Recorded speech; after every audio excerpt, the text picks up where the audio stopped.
Welcome back to Mic'd Up with Myra. We are here with Belaro. Yay! It's so good to be here. Thank you so much, Myra, for having me. Who is an amazing Latin musician here in Los Angeles. Now, we want to know, who was Belaro before music? Girl, I've had a ride. So honestly, it wouldn't be correct to say that. Yeah. To say there was a Belaro before music. Like, okay. I grew up, started singing when I was like 5. Yeah. So I was always singing, and I've actually had a crazy journey. Like, definitely grew up in a very unconventional childhood. Yeah. My dad's actually also in music, and it's the first time I'm actually mentioning this, but my family is actually known as like the royal family of the Spanish guitar, and they actually fled from fascist Spain during about World War II times, and came here with like nothing, and built a name. My dad played his first show at the Hollywood Bowl at 17 years old, and it's crazy. It's related, but he's in class. My whole family's in classical music. Yeah. So it all started with my grandfather in Spain. He got all the kids into music. So it's been a journey. I mean, I grew up on the road, on tour with my dad. And so I was always in music. I was always surrounded, but I was like, let me do my own path. And so I went into like pop R&B as a vocalist. I don't even play the guitar. Like, I was like, let me just switch this up a little bit. But I was so attracted by music. Yeah. And I was like, this is it. So I started singing by singing like musical theater. Yeah. When I was young, and doing the little, like, I was a theater kid, and also just like singing R&B, like Destiny's Child and shit in my like bedroom, and Aretha Franklin and all these amazing icons of like R&B vocalists that were it just started everything for me. How does your family become the royal Spanish? What did you say? Spanish Royal family of the Spanish guitar is like their tagline. That's what they're like known for. How did that come about? They came here from Spain. They fled, like I said. They got sponsored by a family in America because my grandfather started gaining a name in Spain. Yeah. As a guitarist and a composer. Yeah. Classical composer. And they came here, didn't have money for food. Yeah. They actually came to Santa Barbara and then they came to LA shortly after. And my dad fled from Spain when he was 10 years old. Mm-hmm. And my grandfather was set to be executed during the fascist movement and survived. Oh my goodness. That's amazing. They came here and they were just hustling. My dad, my grandfather was just faking it till he made it and meeting everybody in the city and just really working the network, you know what I mean? Yeah. And he then, my family had the idea to start the first guitar quartet ever. Oh, and so it was kind of an organic thing for them. And then my dad played his first show with the quartet at the age of like 14. Oh my gosh. And so music is in your bloodline. It's in your bones. So when you say bones. There is no Belaro without music. Correct. It's like truly. It's truly like me and I am it. Yeah. And like it's just been always such a deep passion for me. Mm. And it's like, I mean, I went down such a different road from like classical music. I am like, I did nothing of it. Like, I have no influence or anything in my music for that. And I was like the rebellious teenager. And I was like, I'm going to do my own thing. I'm going to make my own path. But like, my family was like, do you want to learn the guitar? And I was like, no. And they were like, okay. And they've always been so supportive of me and stuff and doing what I want and finding my own way in music. Just so supportive. So since you were basically born, you've had this music gene. You said you were a theater kid. You've been Yes. singing. You kind of took this more poppy route. When would you say? At what age were you like, I want to be a musician? Was it truly at 5 years old? Yeah. No, I would literally, if people, like, you know, it's the obvious question to be like, what do you want to be when you grow up? Like, everybody asking, like, a little kid. And I would be like, I want to be a pop star. Like, literally, that was my answer back then. So I was like, whoa, she had confidence, period. You know, like, oh my gosh, she knew what she wanted. Yeah. But yeah, so, like, literally, apparently I knew at that age. And never look back. Wow. Yeah. Okay, so what was your first, like, single that you created when you were younger? Okay, this song's actually so funny. It's not my favorite record, but it's out still in the world. It's called F Girl, and yeah, it was a how bold, do you make that? It was a bold first single. Yeah. I don't know. I think it had to be like with the rebellion too, and I think, you know, it's kind of about like the term F boy, like, you know, not gonna say it on the podcast, but you know, yeah. But yeah, and just like making a female empowerment like kind of take on that, because everybody was using that term at the time, and I was like, women can do it too. Yeah. Like, hey, like, so that's kind of where that single was born. Yeah. Yeah. Okay, so F Girl was one of your first songs. Was there a so you kind of said how you created it and you were trying to switch around the F boy, but was there something that like sparked it? I think it was honestly the teen rebellion vibes. Yeah. I think I was just like that, and also just being a woman in the industry and stuff, and just like wanting to be like female empowerment. Yeah. Like, we're here, we have confidence, we can all like, we can go towards men if we want to. You know what I mean? Like, there's no rules. Yeah. Yeah. And so I heard your recent song, which I want to hear the full thing behind it and kind of telling the audience all about it. Yeah. Absolutely love your sound. But tell us a little about that creation process.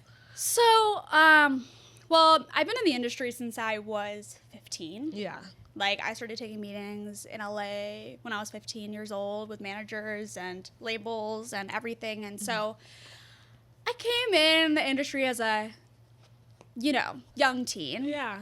Is that hard? And, oh, girl, it was so crazy. And I think also, like, I had the thing of, like, your dad is who he is. And I mean, I can recall, like, one of the meetings that I had, and, like, this manager sat me down. It was, like, a big company. And he was like, the only reason that I have you here is because I respect who your dad is, not you. And so that was a big challenge as well, like, dealing with that. And then just, like, I want to say, like, being a young female in the industry and entering, like, I mean, mostly like, the music industry is mostly still ran by men. Yeah. And obviously it's gotten a lot better, but they see a young female and they're like, let me shape you and how I see fit. Yeah.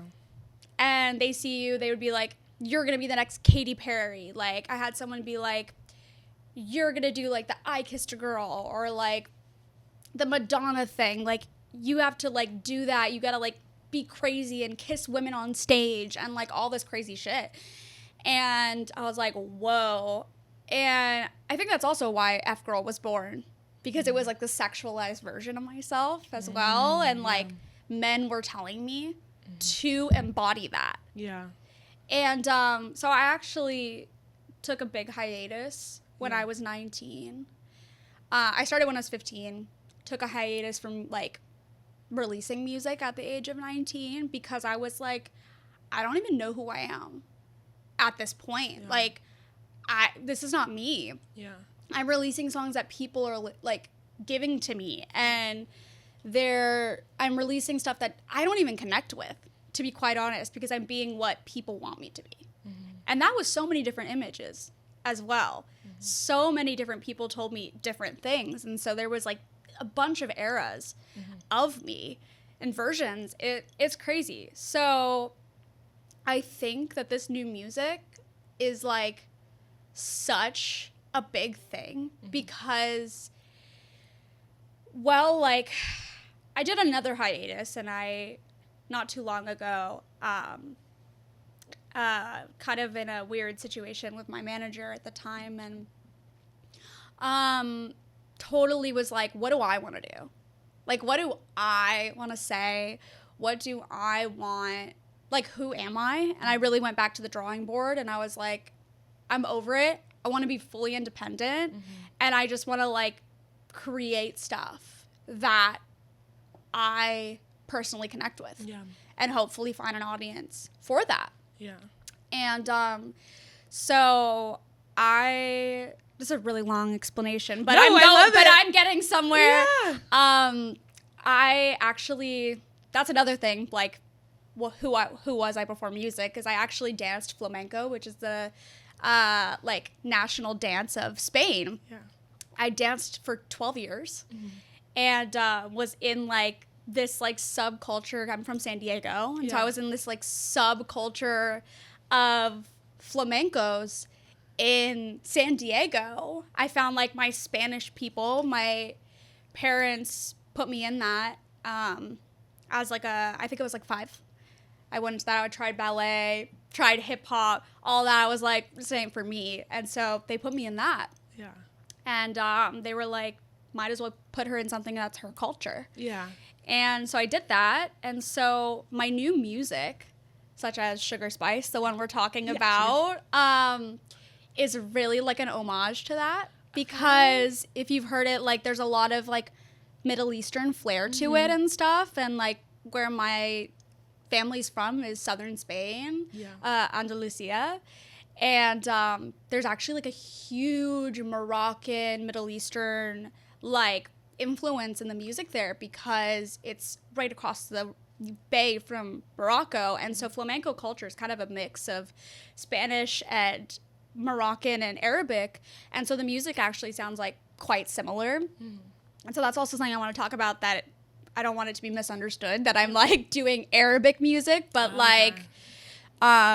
that's definitely like where that stems from, and like trying to bring in the flamenco a little bit in my music because that's part of me that I haven't showcased. And so yeah, Sugar Spice was born. I've always grown up like listening to like Destiny's Child, Pussycat Dolls, all of these amazing girl groups and R&B groups, Beyoncé, like Shakira, and all these incredible icons. And I was like, how do I meld all of that with my culture and create a song? And so that's what Sugar Spice really was. It was one of the first creations of that vibe that I'm now doing and what's to come. Yeah, as well. Which that is how I like discovered her as an upcoming artist. I got her track and I was like, I love this so much. So shout out to you. I would say, like, what is that? You said you've gone through like so many different phases. So how did you then decipher what was for you versus what wasn't? I'm like, well, I was thinking like, what did I grow up listening to? Yeah. What did I do? What were my passions? Yeah. Like, what are my passions? Yeah. And what vocalist did I grow up listening to and singing and idolizing and all of these things? And I'm like, how do I roll that into one? Yeah. How do I make that me? Because, I mean, referencing like the Katy Perrys, the Britney Spears and stuff like that, like I never was that. I'm like, I don't even, no offense to them because they're icons of their own and complete legends. Yeah. But I'm like, I don't even listen to that type of music. Yeah. I've never been drawn to it personally, so why am I like creating that? Yeah. And I was like, honestly, like there's no rules. I might as well make the music that I want to listen to. And I feel like there will be an audience out there that will also like love that and connect with it. So yeah. So who would you say that you do listen to or that you might draw some influences from? Kehlani's always a big one. Okay. She's always been a huge one for me. Beyoncé, Destiny's Child. Yeah. Vocal inspirations, though, a lot. I would say these are some abstract ones because I said I was a theater girl. Yeah. Barbara Streisand has always had my heart. She's just one of the best vocalists, in my opinion, of all time. Just her tone, her ability is just insane. Yeah. And also Aretha Franklin, gotta give it to the girl. Like, so give it to the queen herself. Yeah. Just the passion. Also the vocal, like, abilities just and control is just insane. Like, I could nerd out about this all day. But those are just some to name, like, a few. But I think I've drawn influence from all of them, honestly, and created this, like, melding of all of that. And but I gotta give it to those icons. Yeah. Yeah. Oh my gosh, love Aretha. How would you say your background has shaped your artistry? I mean, my background, I would say, like, performance-wise, I think there is, like, a little bit of, like, a theatrical inspiration. So I definitely think there's the musical theater vibe a little bit in there, like the way I dance, the way I put on shows, and that's gonna definitely show more. And also just, like, I mean, growing up with my dad, you know, seeing him, he's such a passionate, amazing artist as well. Just, like, seeing the drive also there from him, like, I have to give it to him for that as well. And, like, he's been such an amazing influence in me growing up. Yeah. So that, and then just growing up on, like, amazing icons, listening to all different types of music, you know, like, just shape someone. How was musical theater for you? Like, how did that I loved it. Further you? What was your favorite show you were in? I was in Wicked. And so... Who were you? Elphaba. I love that. No, I am so Elfie, like, to my core. Yeah. That was, like, my favorite show that I was in. Yeah. But, like, my favorite Broadway musical of all time is probably Miss Saigon, which is maybe not as, like, known in mass media, but it's just insane. Yeah. Yeah, and I feel like growing up to, like, sing that stuff is, like, honestly was amazing for me because I was able to, you know, develop my craft. And, like, in musical theater, you have to be so, like, such a good vocalist. There's no way to hide behind that. It's live performance. Yeah, everyone's judging you, like, on the spot. Correct. And I think, like, growing up and putting myself at that bar I think it definitely helped me. Yeah. But there was a question, what do I want to do? Do I want to do musical theater at the time? And I went with kind of pop R&B stuff at the time because I was like, it's really, really hard to transition from musical theater to actually commercial music. Okay. It's a huge, difficult thing. Why is it so difficult? I think, like, there's a stereotype of, like, Broadway vocalists, and Broadway people can't really do these pop vocals and stuff like that. There's just this weird stereotype. Ariana, like, obviously was in musical theater, but she was lucky and she really was able to transition. Yeah, and she was also, like, on Nickelodeon and did that whole thing, Correct, but she was, like, to her core as well, like, musical theater through and through girly. Yeah. But I think it's still something I want to do.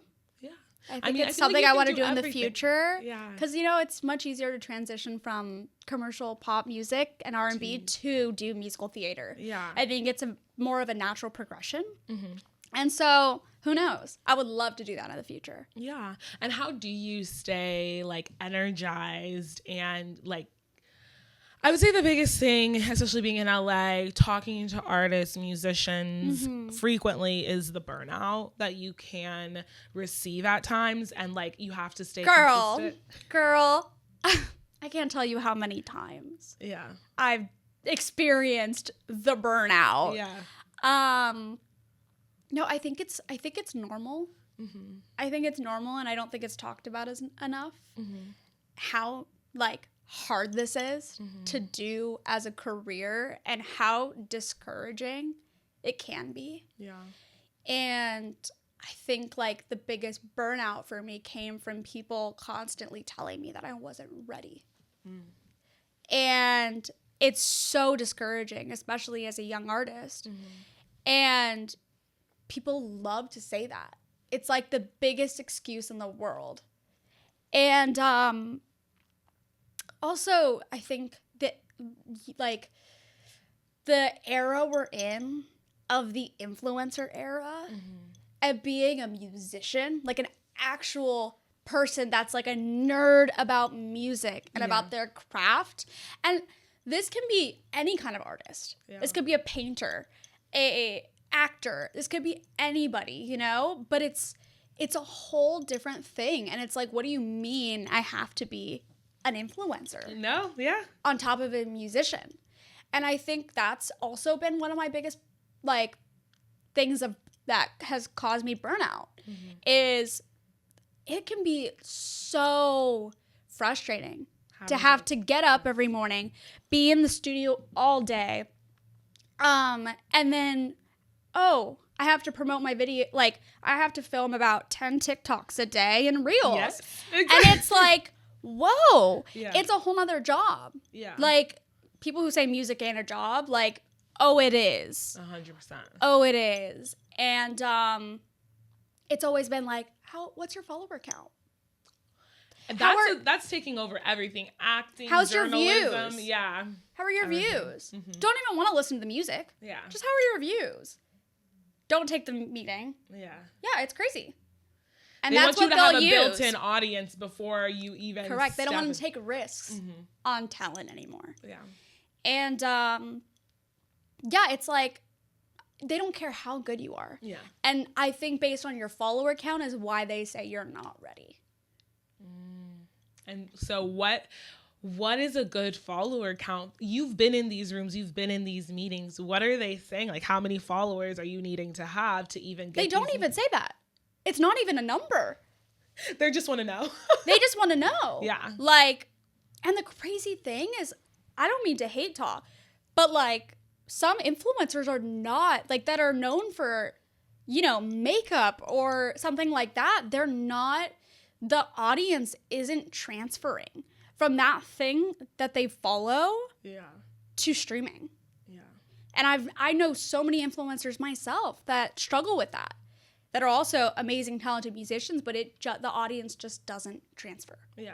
So it's crazy. It's a really crazy world we live in, but Shout out to you for powering through it all. Thank you. I appreciate that. It's never hard, never easy. Yeah. What part of yourself are people least likely to know based off of what you actually put into the world? About me as a person? Yeah. I'm honestly just a big nerd. Like, genuinely, like, people think I might be, like, cool or whatever, but, like, girl, no. Like, just a nerd. Nerds are in. Just making, nerds like, are in. nerds are in. I'm just, like, I just love art. Yeah.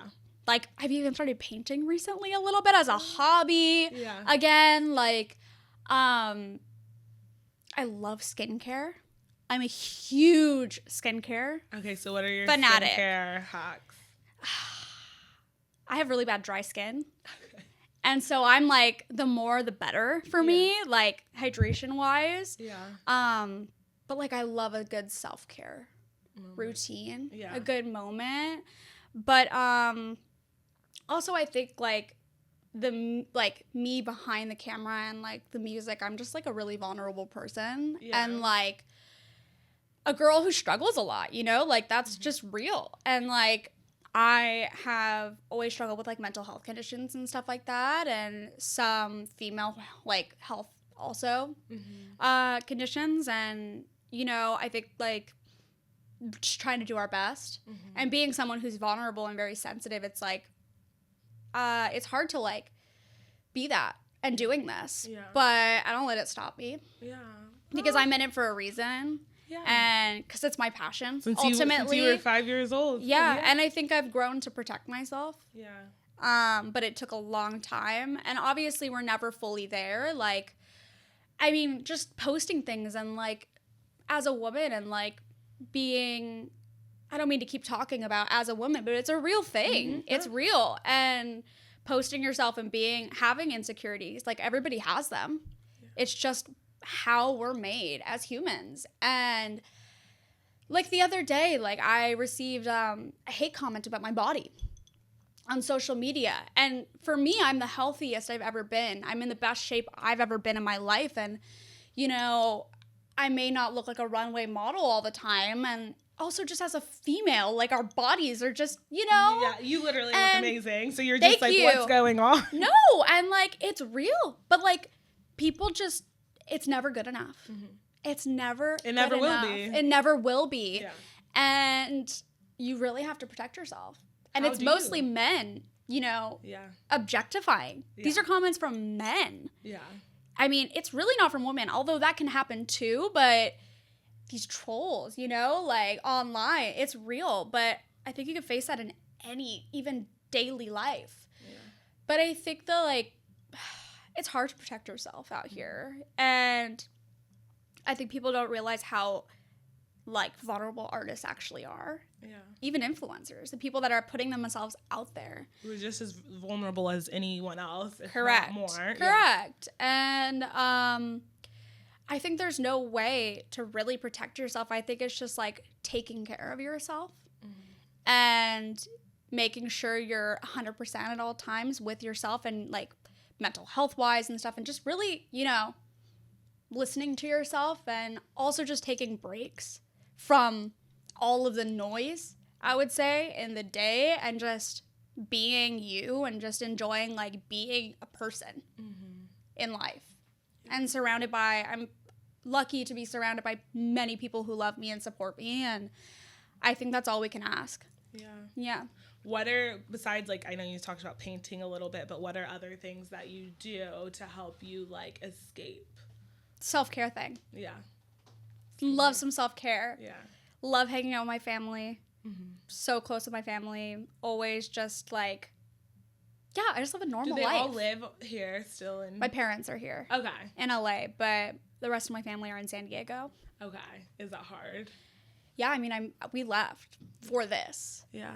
Like, I dragged my dad back to LA because I was like, I want to do this. Yeah. So they were amazing, and they were like, okay, let's do it. Let's uproot our lives, and let's go. So they came with you here? At 15. Wow. Yeah. They were like, okay, let's do it. And do you have siblings? I have 3 half siblings. Okay, nice. And then practically an honorary other sister. Okay. Because we grew up together in the same house. So she's honorary. Oh my gosh. And we're best friends. And are they all musical as well, or? So my brother actually joined the quartet, and my dad left in the 80s, but he took over. Okay. For my dad, and my dad went on to have a solo career. Okay. But, you know, so yeah, he's in music, and but the rest of them aren't. I mean, my sister that I was just talking about, who's my best friend, she actually is like super into musical theater, and that's who got me started in that. What's the hardest part of chasing your dream nobody warns you about? I mean, I think the critique and just what I was saying, like, it's tough out here, but if you really want it, you just got to stay true to yourself and keep moving forward. Yes, we love that. Do you think social media has made people more insecure? I think it's like, I think people always have insecurities, and that's like just a human thing. But like, I do think that it's like magnified like crazy. Yeah. And like putting yourself in front of a bunch of other people, and like people all over the world is like, it's can be hard. Yeah. Yeah. It's hard to showcase yourself and have or this like version. Yeah. Or this version of yourself, to be quite honest. Do you consider Belaro as an artist and who you show and who's in the music videos the same person who's at home, or do you kind of like separate the I think I have to separate it slightly. Yeah. But I try to stay authentic to myself, and I think that's kind of the road I'm on now. Yeah. Is just being true to myself, and that was part of like my music journey as well. But I think as a person, I hope to like show that. Yeah. And like show who I am in like situations like this. Yeah. And talk a little bit, and yeah. We love that. I have a few finish the sentence questions for you, which is a fun game that we Hit like me to with do them. here. Success means. I think being able to showcase your craft. Yeah. Love should never. Love should never take a toll. Ooh, okay. I feel most powerful when. I'm in the studio. Okay. The younger version would be proud of me because. Because I've stuck with it. Yeah. You know, even through trial and error and years of doing this, I'm here still. You're here. You are thriving. Yep, honestly, like you said, the most in my whole life. So, yeah. Okay. We have also some fun green or red flags. Now, I know you are married, right? Yes. And so it hits a little differently because usually everyone on here is single. No, but so maybe you hit me with it. Maybe you can help us out. Let us know how we get to that next step. Okay, so I'm gonna give you a situation. Okay. And you're gonna tell me green or red flag. Okay. Going through your significant other's phone. Red flag? You don't go through your partner's phone? No, I mean, I'm not gonna say I didn't ever. Yeah. But I think it's so important to have a level of trust. Yeah. And I think you can't really go back from breaking that. Yeah.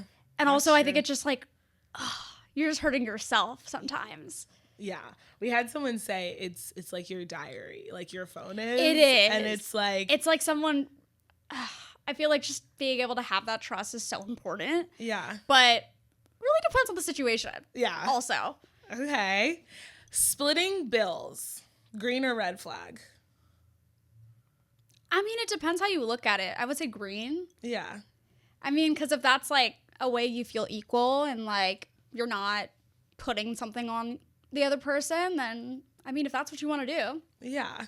That's a big discourse right now on the internet is if men should be paying 100% of bills. How do you feel about it?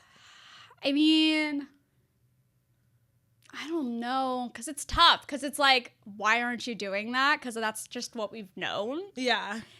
And so it can also just be like a show of like not being super passionate about it. Like the person, I feel like it's an effort. And if you really love the person or want to get to know them more, like it's a nice gesture. Yeah. But I don't think it's like the, biggest thing. Because I think like we're hopefully getting a little bit closer to like an equality. Mm-hmm. And so it really just depends on the situation and who you are and what you feel comfortable with.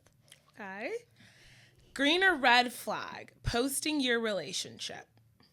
Green.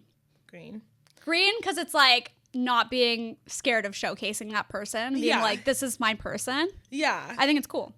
We get artists a lot though who have fans and they say they don't post their relationship. I don't. You don't. I don't. Yeah. But I think if I was like, you're a red. No, then I'm a red flag. Wow, that's hypocritical. Damn. No, but I think if you're not in music, I think it's like, or not in entertainment, or like, I think it's like a green flag for sure. I was about to say red flag, girl. Getting all mixed up. No, I would say green flag. Okay. Being friends with your exes. I think it's a green flag because it shows that you didn't do them dirty to the level that they don't want to talk to you anymore. So I think... But if you're friends with them, then they do want to talk to you, right? Yeah, that's what I mean. Oh. Like you didn't do them dirty enough for them not to talk to you and want to be friends with you. Okay. So I think it's like a showcase of like a green flag on somebody. I know that can be like tricky because they're like insecure about people being with like friends with exes, but I don't know. I think it's like... So it's okay with you if you're friends with exes? Yeah. Okay. Opposite sex best friends. Green flag. I think also like the fluidity of sexuality too. That's like so hard to say, but like I have straight friends. I have straight guy friends. Yeah. Like, and we're great. And like, I love that. Yeah. It's awesome. I'm like, I have I guess I literally have two. And they're right outside, but that's it. Right. I don't find straight men that fun to be friends with, but that it depends. It really depends. But like in music, I'm constantly working with straight men. Yes. And so I have a lot of friends that happen to be men. And I'm sure you feel the same way doing what you do. Yeah. Yeah. That makes sense. What would you say, which song that you've created tells your story best? I mean, there's one that's not released, and I don't know if it will ever be released because it's so vulnerable, and I wrote it in such a like tough time of my life. Yeah.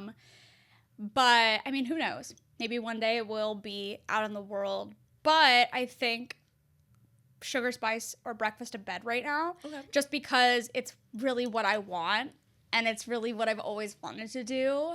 I wouldn't say message-wise it's necessarily that, but I do think so because it's still in that female confidence. Mm-hmm. And like just being like that girl and like just being not afraid to just like showcase sexuality as well. Yeah. So I think it's sick. What do you want people to feel when they hear your music? Confident. I want it to be a confident booster, getting ready for a club, you know, going out with your friends type of song. Yeah. Yeah. I think you definitely embody that girl power. Thank you. What do you think is the cost of being seen? The cost of fame? Being hurt and it's easy to, you know, actually have feelings when I think people don't realize that artists or entertainers have feelings. And it's hard sometimes. It can be tough. Like we were talking about the haters on the internet, not realizing like they're trying to bring you down, but you're like, you are. I can't let you know you're succeeding. I'm used to it at this point, but it can be really hard when you're starting. Yeah. Who are you becoming? I would say the most confident version of myself. Mm-hmm. Okay, and then lastly, if people remember one thing about you, what do you want that to be?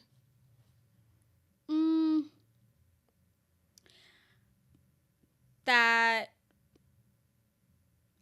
I'm a kind person, and also that I love a lot and I love really deeply. Mm-hmm.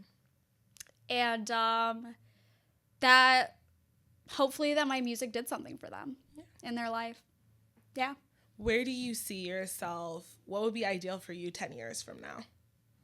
Girl, I would love to be touring. Yeah. I would love to have like a second album out. Yeah. Just living what I've always wanted to do. Yeah. Well, let the people know where they can find you at. Thank you so much for coming through. Thank you so much. I'm on Spotify. My name is Belaro.